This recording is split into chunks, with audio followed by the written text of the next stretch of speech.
Okay, so this is where we left off with yesterday, and some of the aspects that you see here, okay, you're going to be able to somewhat determine, mainly just this, when we dissect the sharks, which I'm, again, theorizing or guessing that it would possibly be sometime next week, okay? And with that, just picture their profile is smooth as they're moving forward, and as you go against that grain, those placoid scales are actually pretty rough. There's really no reason for it to be smooth in both directions, and you could say the same thing for, let's say, petting your cat, petting your dog, same thing. The hair is just moving in one direction, okay? Or if I'm a good boy, my wife pets me, well, then there's no direction.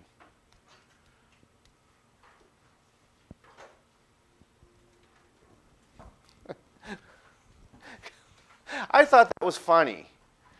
No? Oh, okay. All right. Well, fair enough. Okay.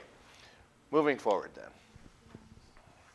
There's no, again, I used to have two sections of this class, so that's how I'd sometimes mark where I had left off. So when you talk about rays, for some reason, there's I would be led to believe that those pectoral fins on sharks, which, as we would guess, actually create lift, which is important because what's one of the aspects about sharks that they have to keep moving?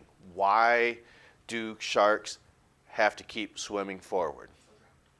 Because they'll drown, that's true, but their density in accordance with water is greater, so what does that make them do if they're not moving forward?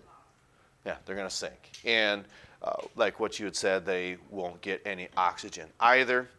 So to me, what would make the most sense is, however many multiple millions of years ago, those pectoral fins just continue to get larger in a set of population until you see what rays look like today. So possibly these animals could catch a different food source, because there's got to be, an animal is not going to change for any particular reason unless it's probably food driven, okay? If there's an extra opportunity to be more successful to grab food, that's probably going to be a driving force of evolution. And if it's not gaining prey items, it's probably not becoming a prey item. So I think those two would go hand in hand in how these animals look the way they do. Okay. This isn't the first time that you had seen this term, okay? What comes to mind when you see spiracles from last semester? Yes, insects. And why is that important? Because when we talk about respiration of arthropods, we know that it's piped directly to their cells. So the spiracles that aren't supplying the respiration in insects, like you said, it's what that supplies, what structure?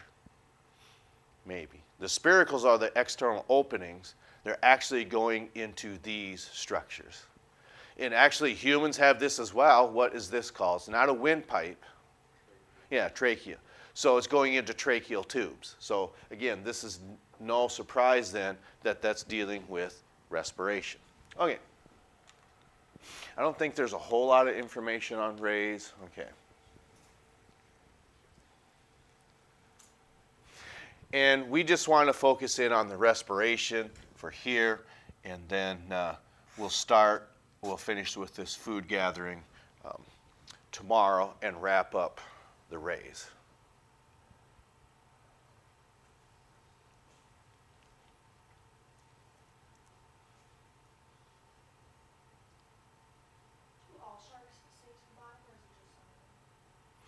I would be led to believe it's all of them, okay? Now, Would that be possible for like that cookie cutter shark? Is that possible that would they tend to sink? I would say that's a good question.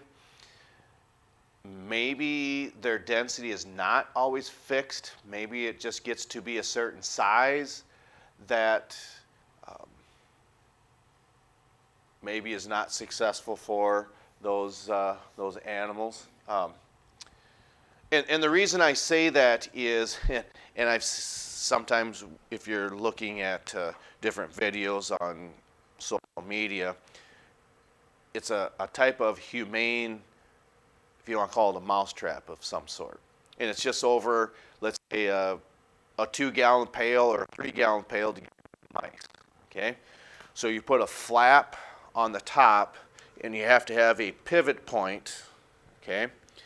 And then just like on a teeter-totter, if you're the same weight as one person or another, if you're not pushing off, you're just going to be in equilibrium, okay? So that's why that pivot point will be offset, but then you have to have something on this side, because what happens is as mice crawl onto this pivot point, it's heavier than their counterweight, so then that tips them into the bucket, that counterweight pulls it back up, they're trapped, okay? So can it be that some mice could crawl onto this and not fall into the bucket? Yes, it can be, because maybe they're not heavier than that counterweight. So could that be the same for sharks then? Could it be that there's a certain size that they have to get before they start to sink? Yeah, that's possible. I mean, I really don't know if that is correct. Maybe it's just all sharks sink, but I would be led to believe that's maybe only those that possibly get to 5 feet in size. Maybe, maybe not. Okay, so from yesterday, is there anything that sticks out in that virtuarium? Probably I always think the most